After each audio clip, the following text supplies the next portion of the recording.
We're Robert and Tracy, both foster carers. We've been doing it now for just over 15 years, and we probably had in a region of 15 children in and out.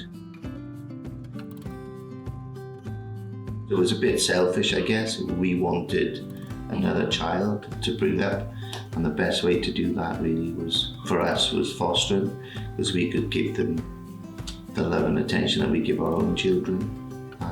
And we could do it together. We both came from two different relationships and obviously wanted to have that experience of having a child, I guess, together that we couldn't have. There's many challenges for different ages, so having babies is obviously that challenge of the nurturing bit, getting up at 4 a.m, doing the bedtime feeds. Tracy takes a lot of that on.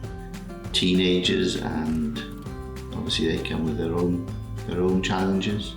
Sometimes they don't want to fit in because they've got their own way of doing things, and and they've been with their own family for a long time, and then they come to a new family. That's got to be really hard for them as well, to adapt to our ways and to give them the best start. So that sometimes is a challenge, because you don't know how they're going to react when they do come to you. We're there to try and nurture them and to keep them safe, and sometimes they don't understand that themselves. It really does feel like you've achieved something.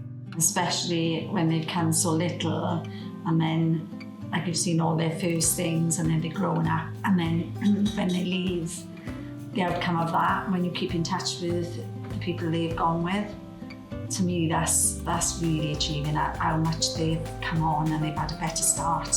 There's no better reward than someone coming back and saying, thank you for what you've done.